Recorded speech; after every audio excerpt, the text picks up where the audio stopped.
So I've been doing some thinking about this, and I have come to a conclusion, and the conclusion is this. We live in a society that is obsessed with and saturated by love. Every single year, the romance novel industry, anybody ever read one of those, takes in $1.08 billion worth of revenue. That is money that they make off of you. Every single year, 29 million people pick up a romance novel to read because we live in a society that is obsessed with and saturated by love. In 2009, 92% of the songs that made it into the Billboard Top 10 and they became super duper hit songs, they were about a particular topic. You know what the topic was? Love. 71% of all songs that are written are about a particular topic. You know what this topic is? Love. Because we live in a society that is obsessed with and saturated by love. Even in the texts that we send to each other, we see this. The number one emoji that people send each other back and forth in the United States is this one. Take a look up here. Laughing so hard you cry. That's a pretty good one, but all you got to do is go across the Atlantic Ocean to like a nation like France, which is known for its romance. And the number one emoji that they send back and forth to each other over text message is this one, the hearts. And by the way, that one actually comes in as the number 2 emoji that we send each other here in the States because we live in a society that is obsessed with and saturated by love. My favorite emoji actually comes to us from the nation of Italy. If you live in the nation of Italy, this is the number 1 emoji that you send back and forth to each other. There you go.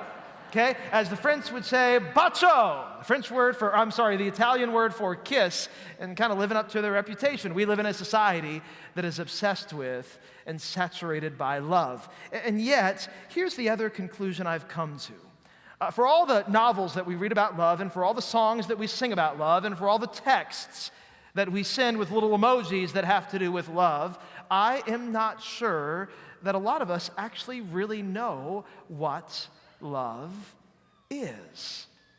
There was a song that came out years ago. It was a one-hit wonder from 1993 by a group called Hathaway.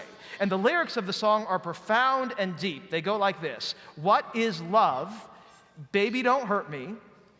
Don't hurt me. Don't hurt me. No more. There you go. Super spiritual. But the question is actually important. What is love? Because I'm not sure that a lot of us really know what love is. What is love? Is it like a place that you fall, like when you talk about falling in love? Or what is love? Is it like a treasure that you find, like when you talk about finding true love? What is love? Is it an emotion that you feel? Those butterflies that you get in your stomach when you see someone that you're really attracted to? What is love? That question is what this series is devoted to answering. We're kicking off this new series at Concordia this morning. It's called Love Does, and it's actually based on a book by a great Christian author. His name is Bob Goff, and Bob Goff in this book has a major contention, which is this. Before love is a novel that you write, before love is a song that you sing, before love is an emotion that you feel, love is actually something that you do. Love is actually an action that you take. You can sing all the songs you want to. You can write all the books that you want to. You can feel all the emotions that you want to. But if you don't do anything, then it's not love. And so in this series, we're going to be taking a look at some of the stuff that love does according to the pages of this book, according to the Bible. And as we get going on this series this morning, we're going to be talking about how love likes to be with you. In fact, 4 of the most precious words that love can ever speak are these words: I am with you. Those words are words that love speaks. Those words are words that love does. Love is present with people. Now, to get at this concept, we're going to be taking a look at the story of a guy from the Old Testament. His name is Jacob. And I'll begin just by giving you a little bit of background here. Jacob has an older brother. His name is Esau. And Jacob and Esau, these two brothers, have a couple of parents, Isaac, who's another really famous guy in the Old Testament, along with his wife, Rebekah. And to put it mildly, this family is just a little bit dysfunctional. Rebecca, she's the mom, and she really highly and heavily favors her little boy, Jacob. He's the youngest, and he's kind of a mama's boy. Isaac, he's the dad, and he kind of highly and heavily favors his oldest son, the chip off the old block, Esau. And because two parents have two different favorite kids, these kids spend a lot of time vying and applying for their parents' affection. Well, one day, Isaac calls in his favorite son, Esau, and he begins to have a conversation with his son Esau, and Esau is a great hunter.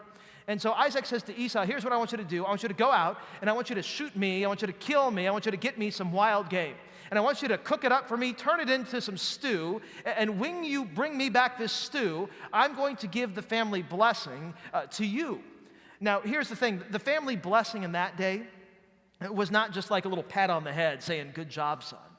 It was actually a lot more than that. For Esau to receive the family blessing from his father basically meant that he would receive the family inheritance from his father. He would be the one who would get the whole estate of the family. He would be the one who got all the money. He would be the one who got all the animals on the family farm. He would be the one who would become the new patriarch of this particular family. He would become the guy who is large and in charge, and all he has to do is go and get his father some wild game stew. And so Esau goes hunting to find a good animal to make into some stew for his daddy. And while they're having this conversation, what they don't know is that somebody's listening into the conversation, Isaac's wife, Rebecca. She hears the whole thing, and so she goes to her favorite son, Jacob, and she says to Jacob, so I just heard this conversation that your dad was having with Esau.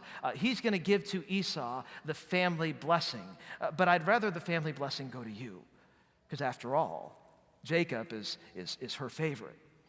And so she tells Jacob, why don't you dress up like your brother? Put on your best camo. Look like a good hunter and go into your father. I'm going to go to the pantry. We got some Dinty Moore back there, okay? And I'm going to open it up and pour it out. I'm going to warm it up. I'm going to give it to you. And you just take your father this stew and you ask for the family blessing and your father will give it to you. And so that is what Jacob does. Genesis 27, verse 18, Jacob came to his father and he said, my father. And Isaac answered, here I am. Who are you, my son? Now, it's right there with that question that you can tell that Isaac is just a little suspicious about what's going on here, because in comes walking this boy who looks like his favorite son. It looks like his old son Esau, but even if it looks like Esau, this boy kind of sounds like Jacob. And so Jacob knows that if he's going to pull this off, he has to work pretty hard. And so Jacob responds to his father, Genesis 27, verse 19, I am Esau, your firstborn. Actually, he probably does something more like this. I am Esau, right? Your firstborn. He has to sound like a man's man because he's a hunting man. And he continues, I've done as you've told me.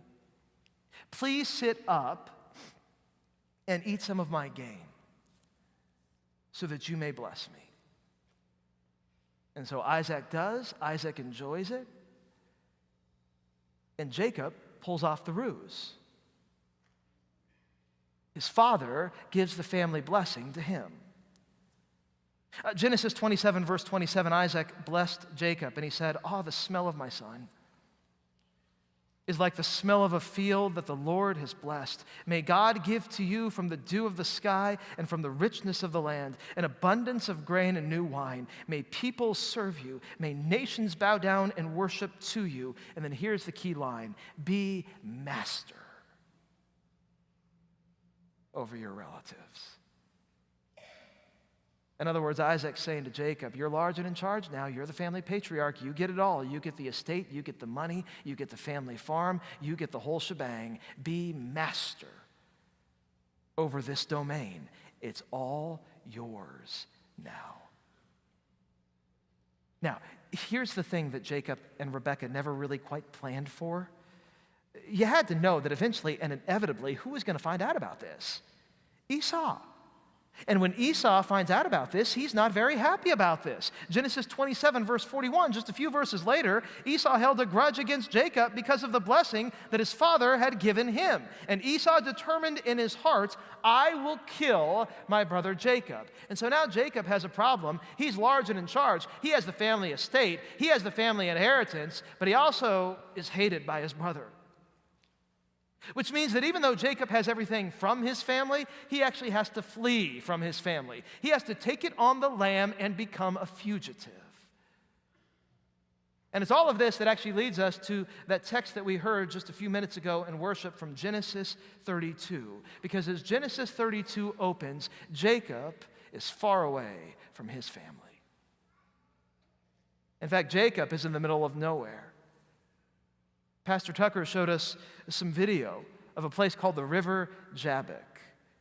And the River Jabbok is not attractive, it's not pretty, it's just kind of like a muddy pit. And night is falling on the River Jabbok. And so Jacob is in the middle of nowhere with no thing and no one. At least that's what Jacob thinks. Because in Genesis 32, verse 24, as Jacob is left alone, all of a sudden, out of the shadows, there appears this man. And this man wrestles with Jacob until daybreak. And when the man sees that he could not defeat him, he touches Jacob's hip socket as they wrestle. And he dislocates his hip. Jacob, even though he thinks he's all alone, out of the shadows appears this man who challenges Jacob to a wrestling match. And Jacob, for being a mama's boy, is a pretty good wrestler, don't you think? I mean, like, they wrestle all night long. Jacob knows how to throw a punch. Jacob's not letting go. Jacob knows how to win this fight. In fact, he's so good at winning this fight that this man who has picked the fight, when he realizes that he can't win the fight, he decides to kind of cheat. He decides to play dirty. Verse 25, he touches Jacob's hip socket as they wrestle, and he dislocates his hip. I was talking to a dear lady the other day who actually dislocated her hip. She was walking along and popped out a joint. And she told me as I was visiting her that this was the most painful experience she has ever had in her life. Which is why what happens next is utterly incredible. Genesis 32, verse 26, the man says to Jacob, "Let me go, for it is daybreak." It turns out that even with a dislocated hip, Jacob can still fight this guy. He can still pin this guy down, and so this guy has to cry, "Uncle." He says, "Let me go, Jacob." To which Jacob replies, "I will not let you go unless you bless me." Now, I got to tell you, I think these are probably the most profound words that Jacob ever speaks. Because remember, Jacob has already received a blessing. He got it from his dad. And it's a big blessing. It's a blessing of the family estate. It's a blessing of the family animals. It's a blessing of the family fortune. Jacob is now large and in charge in his family. And yet, even though Jacob has gotten this big blessing doesn't seem to quite be blessing enough for Jacob. He winds up wrestling around with this total stranger, and he says to this total stranger, "I want you to bless me." Why would Jacob want a blessing like this? Because Jacob knows the blessing that he got from his father, he had to steal from his father. Jacob knows that the blessing that his father gave him wasn't really meant for him, and Jacob wants a blessing that is actually for him. Jacob doesn't want a blessing of stuff. Jacob wants a blessing of love, which is the one thing that his father never quite managed to give him. And so Jacob says to this total stranger, "I'm not going to let you go unless you bless me." And the total stranger responds, Genesis 32, verse 27, "Okay, what is your name?" Now, you remember when Jacob goes into his daddy Isaac and he brings him that stew. The very first thing that his daddy Isaac says to him, Genesis 27, verse 18, "What is your name? Who are you, my son?" And Jacob, to get the blessing, has to lie. He has to say, "Well, I'm Esau, your firstborn." But this time, Jacob ain't going to lie. This time, Jacob wants to tell the truth. And so when this man asks him, "What is your name?" Jacob responds, Genesis 32, verse 27, "My name is Jacob." And the man says to him, "Your name will no longer be Jacob. Instead, it'll be Israel. Because you have struggled with God and with men, and you've prevailed." That name Israel, as Pastor Ben mentioned in Hebrew, it's a name that means one who struggles with God. And it's in that name and through that name and by that name that Jacob receives his blessing. Because it turns out that the man with whom Jacob has been wrestling all night long isn't just a man at all. He is God. And here is Jacob's blessing. When Jacob has no one else, Jacob still has God. When Jacob is in the middle of nowhere, Jacob is still with God. That's the blessing that Jacob gets from God. God is determined to be with Jacob. And the blessing that Jacob gets is a blessing that you get too. Because God is determined to be with you. This is one of the primary promises that God makes over and over and over again in the Scriptures. God says, Isaiah 41, verse 10, "I am with you, so don't be afraid." God says, Jeremiah 15, verse 20, "I am with you to save you and to rescue you." God says, Haggai 1, verse 13, "I am with you." And this is the Lord's declaration. Now, don't sell this blessing short, okay? Because I'll let you in on a little secret. God says, "I will be with you." And you know what? Sometimes you're kind of hard to be with, just being honest. And if you don't believe me, just ask your spouse. They'll tell you. Sometimes you're kind of hard to be with. It's not just true of you, it's true of me too. Every year, our family does this little traditional thing where we go to the San Antonio Livestock Show and Rodeo, and we have a good time. We went this February. We saw a Saturday afternoon matinee, had a good time with the kids. Actually got a picture that I brought you. There it is. And Hayden, he's my son there on the left. He really enjoyed watching like the mud busting with the sheep. He also enjoyed the bull riding. Hope, she really enjoyed the calf scramble and the barrel racing. Also enjoyed the bull riding. We had a really good time. But I'll tell you what, that's one of those picture-perfect moments as a family. Not all of our moments are quite that picture perfect. There was a time several years ago where before we had kids, Melody and I went on a date to the rodeo. But it wasn't a matinee rodeo, it was an evening rodeo. Now some of you know this about me. I am not a night owl, okay? I am a morning person. And so as the evening wore on and the rodeo and then the concert drug on, I began to yawn and I began to stretch and my eyes began to close, and before anyone knew it, this was Melody's date to the rodeo. Yeah. You know, I look at that picture. Oh, thanks for putting it back up. Yeah, I wouldn't want to miss it. And I think to myself, wow, that guy's a loser. Why in the world would she ever want to be with him? And yet, she still is. Even when I'm not always easy to be with. You know, in one way or another, we're all losers. And yet God is still with us. Even when we're not easy to be with. You know, in the few minutes that we have remaining in this message, I just want to talk to you a little bit about what God has to do in order to be with you, because sometimes being with you really is tricky. Being with you really is difficult. And so a couple of different things that God has to do. The first thing that God has to do in order to be with you is that God has to give you chase. God has to give you chase. You know, one of the reasons that we can be tough to be with is because even though God wants to be with us, we don't always want to be with God, and so we're always kind of running away from God. We're trying to flee from God's presence. In fact, the very first question that God asks any human being in the Bible, God asks it to Adam. Remember what it was? Genesis 3, verse 9. God says to Adam, "Where are you?" Turns out that Adam had eaten some fruit from a tree of which God had said, "You shall not eat." And when Adam realizes what he has done, Adam feels ashamed, and so Adam tries to run away and hide from God. And so to be with Adam, God has to go looking for Adam. He says, "Where are you?" What Adam does, Jacob does too.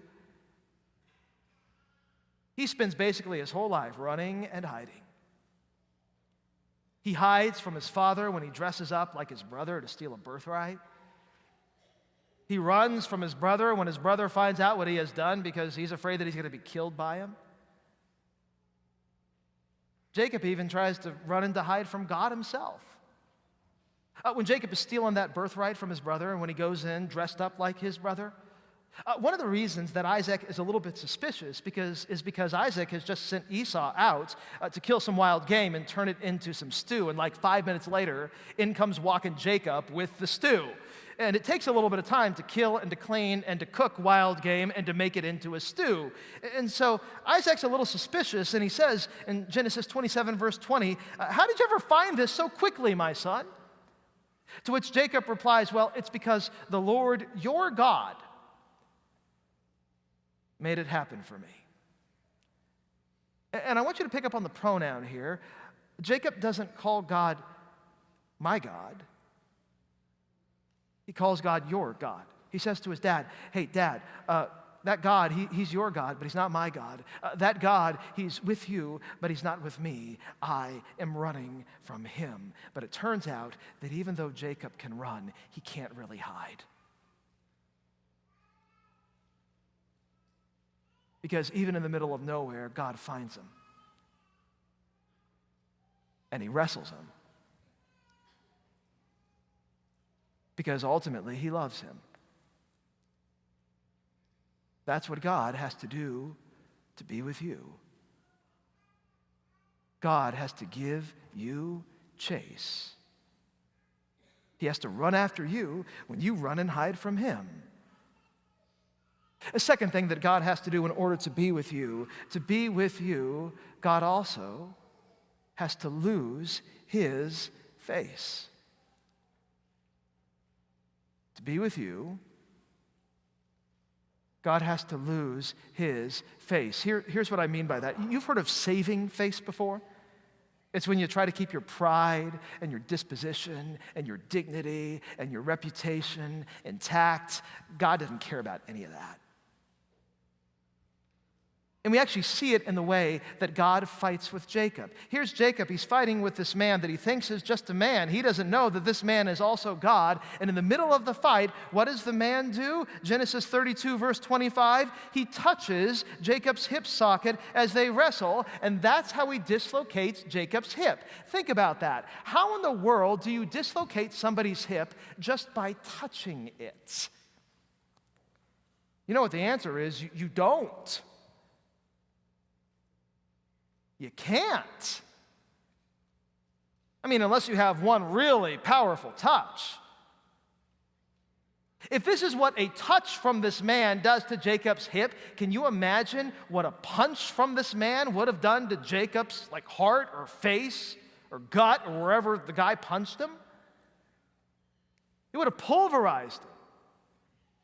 Jacob walks away from this fight thinking that he has won the fight, but he actually hasn't won the fight. He's been thrown the fight by this man. This man lost to Jacob on purpose.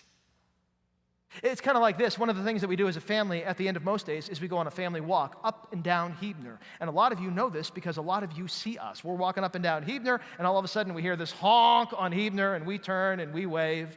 Now, a lot of these walks are wonderful and pleasant and joyful experiences. Some of these walks are just a drag. because it's the end of the day. And when you're 6 and when you're 2, like my kids are, sometimes you get a little tired. And when you get a little tired, you get a little cranky, and you begin to fight with each other, and you begin to run from mommy and daddy, and you begin to disobey mommy and daddy. And so some of these walks, we go on them, but quite frankly, we just want them to be over. But there is this time, usually near the end of the walks, okay, where no matter how tired my kids are, they always manage to get a second wind. And when we're getting close to the house, they ask the same question pretty much every single night. Mommy, Daddy, do you want to race? They want us to race them and run to the house. Now, I got to tell you, I'm not the fastest racer in the world. I'm not the best runner in the world. But I am proud of this. I am faster and better than a 6-year-old and a 2-year-old, okay? Now, I know you laugh, but let me explain, okay? Because there's actually a little bit of reasoning behind this. I'm watching my kids as they grow, and here's what I see in them. They are getting faster and better. The only thing that I am getting is older, and so I know that there's going to come a day when they are going to be able to run faster than me. But for now, I can still run faster than them, except I never do. When we say ready, set, go, and when Mommy and Daddy and Hope and Hayden all take off running down Heavener Road,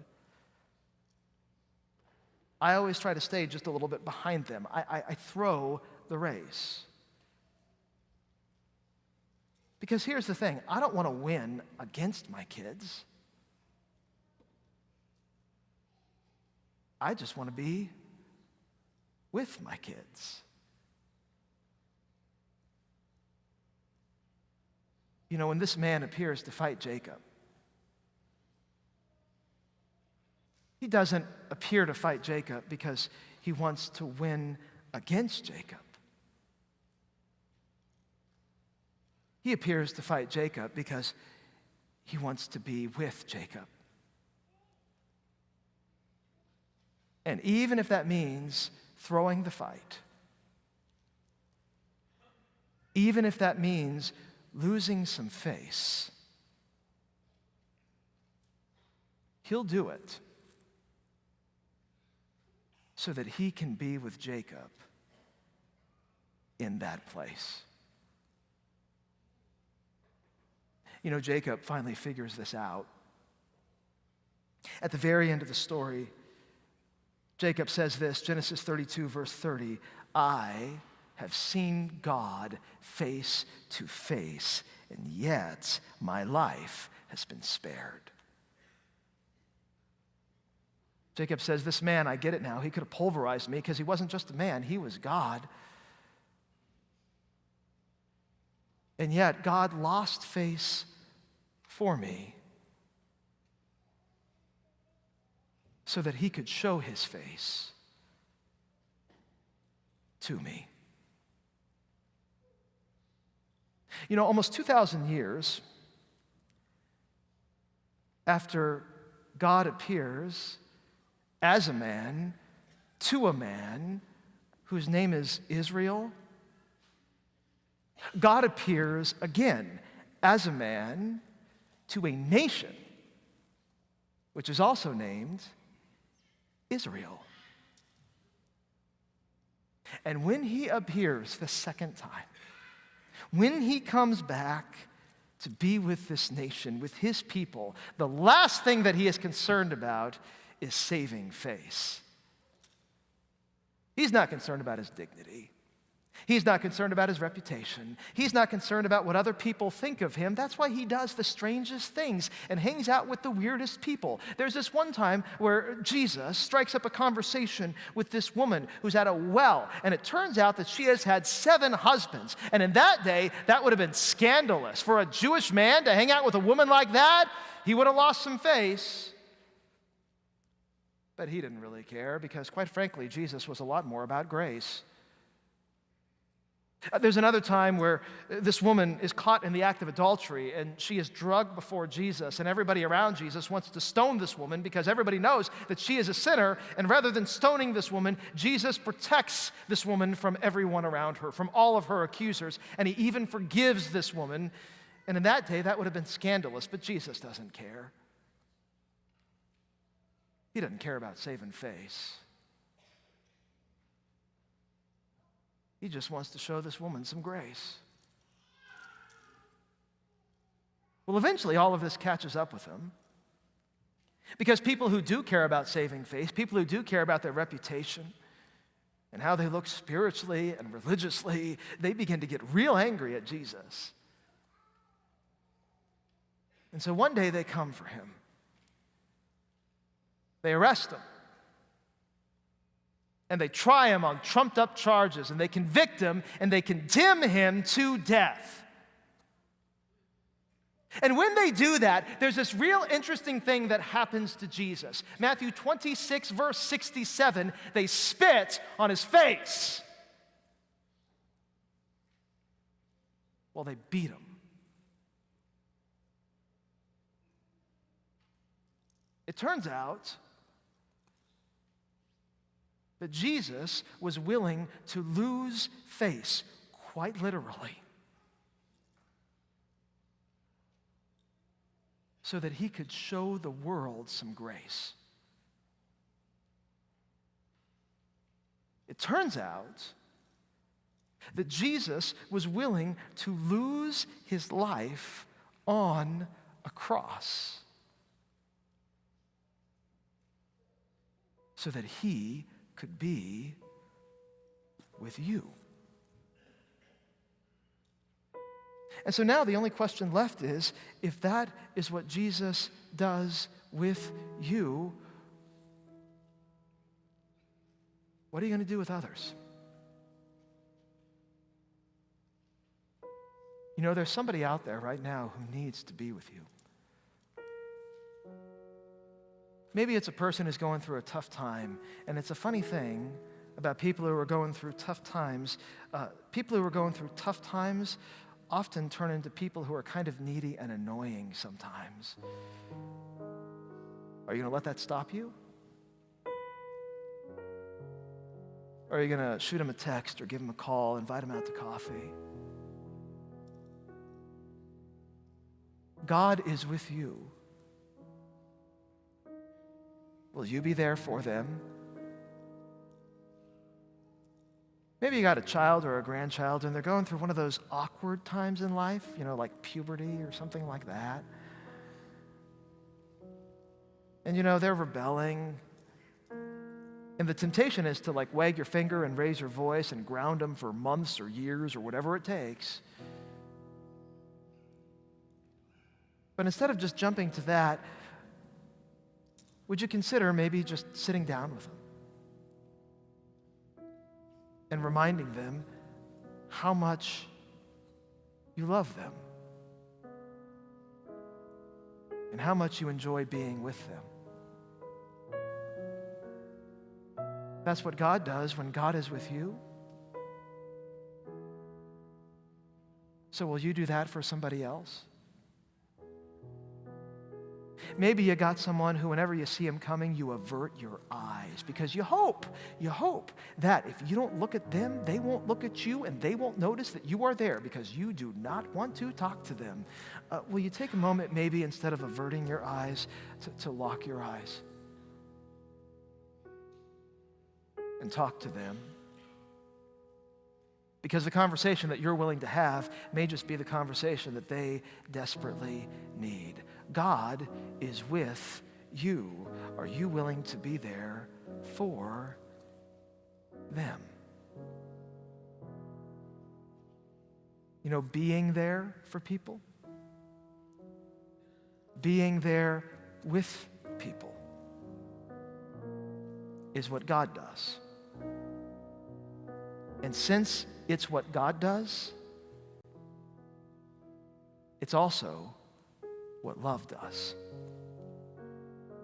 And love, my friends, love is something that we all should gladly do. Let's stand and pray.